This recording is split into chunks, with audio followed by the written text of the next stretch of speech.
so I lived in Scarborough for a couple months with my friend on the outskirts of Toronto, and oh man, we had the best time there, and yeah, we managed just to listen to a lot of music every single day, listen to a lot of music, and have a few beers every day. We managed to have that, and that's that's pretty special. I learned a lot about music there from my friend. I learned a lot of good songs and bands and stuff, and we would like hang out at because Scarborough, it's like on the outskirts of Toronto, and it takes about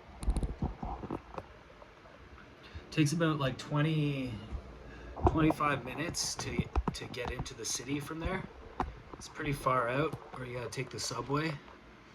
But Scarborough is the same as the Bronx in or Harlem. It's the same as Harlem in New York.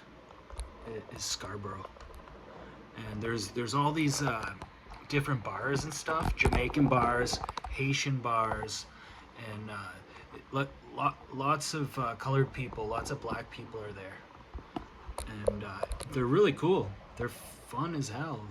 Not too many of them were like gangster or like violent kind of thing. They're pretty nice people, but still, it was a dangerous place. And we would go to these bars and we'd party like all night with our friends and stuff. And freaking beers there were like $1.50 for a bottle of beer. Right? That's unheard of. That's freaking unheard of. So Scarborough is different place from the rest of the world in Canada.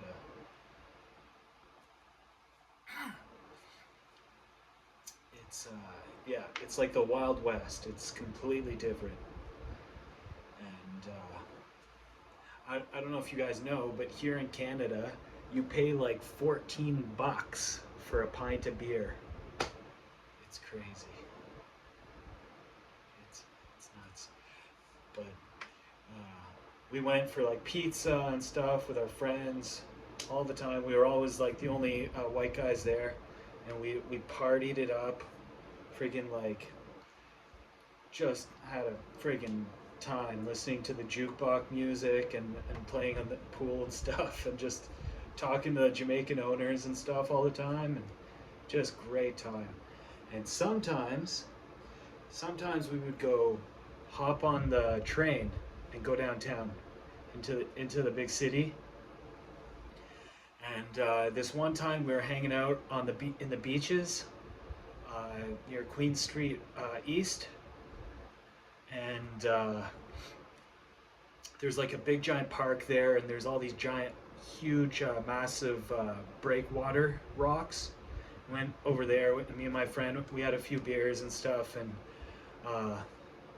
then we came back to the park, and my friend, he's like, I want chicken, please. He's like,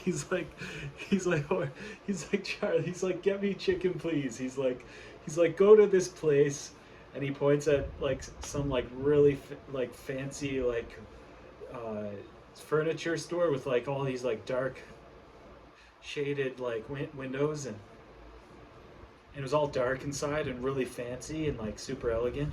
And he's like, go ask them chicken, please. So I go in and I'm just like, I open the door, and there's like all these fancy like managers there, like, and furniture salespeople and stuff. And I'm like, chicken, please. And I just kept saying that. I'm just like, chicken, please, please. And I just realized right now that accent, that the chicken, please, the whole thing, it came from the movie The Fifth Element with Mila Djokovic. and she's like the fifth element, like the super being, and that's what she says. She says, "Please," because she can't talk English at first, and she also says, "Chikaaaan." Chikaaaan.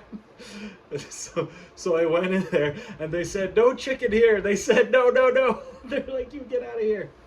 And so I had to. So I went to a few more like fancy like interior decorating places, and I went inside and I was like, chicken, please. And they're just like, no. They're like, oh, get him out of here. They're like, that's what they were saying in the furniture store. They're like, get him out of here, get him out of here. They're like, just get him out of here. They're like,